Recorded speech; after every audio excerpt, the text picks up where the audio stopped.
Konnichiwa mga marites! Ito na nga pala yung part 2 ng pagpunta natin ng Second Street dito sa Japan. Katulad nga sa unang video, napakarami nga mabibili mo dito ng mga second hand at mura pa. May mga mamahalin nga lang dyan, yung talagang may pangalan, yung mga branded katulad ng Louis Vuitton at kung ano-ano pa mga branded na bags. May mga wallet din, may mga relo, may mga alahas at kung ano-ano pang kaanikan sa katawan. Naandito na nga lahat sa Second Street, lahat ng mga pangangailangan mo, siya na lang talaga ang kulang sa puso mo, sa buhay mo. Char! Char lang yarn! Ang nabili ko nga lang dyan ay isang pirasong sandok. Oo, yun lang talaga yarn, be. Pumunta lang talaga ako dyan for the content. Oo, pumunta lang ako dyan para mag-video talaga, para maipakita sa inyo at maipasyal-pasyal ko na rin kayo di yarn.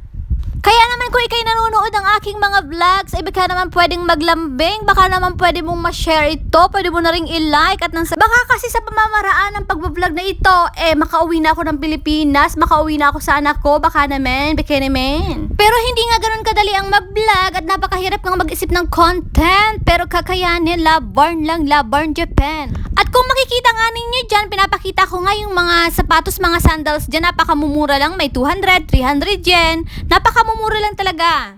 Para na nga gusto kong magtayo ng ukay-ukayan dun sa Pilipinas, char. Oo, susubukan ko nga bumili dito ng mga gamit na mura, nang sa ganun ay maibenta ko sa Pilipinas, baka sakaling ito na ang ikayamat ko, charot.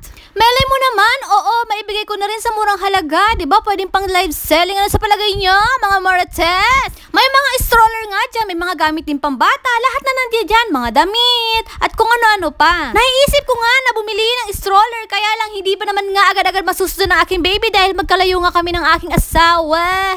Pero sa tamang panahon nga, ay oo nga, syempre, hindi naman namin hahayaang mag-isa lang ang aming baby. Kailangan namin sundan talaga ng isa pa para sa gano'n ay may kapatid siya. Napakahirap talaga mag-isa dahil ranas ko yan. Pero pasalamat pa rin naman nga ako kahit ka mag-isa lang ako, ay busog na busog ako sa pagmamahal ng mga magulang ko.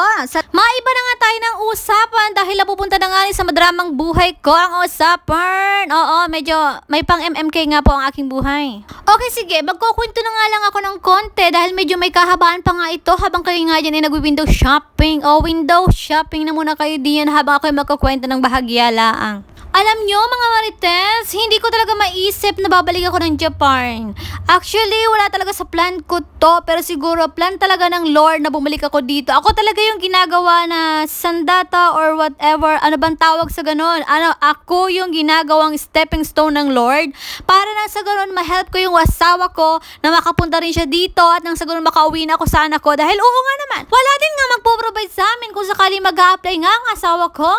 Kaya tingnan na lang natin yung good sides talaga. At ayan, nauho nga lang ako. Kaya ayan, bumili ako ng tubig dito sa vending machine. At pagkatapos nga niyan, hanggang dito na lang muna. Sa susunod na video po ulit. Maraming salamat sa panonood. Paki-share na rin po at paki-like. Salamat. Salamat din sa mga star senders.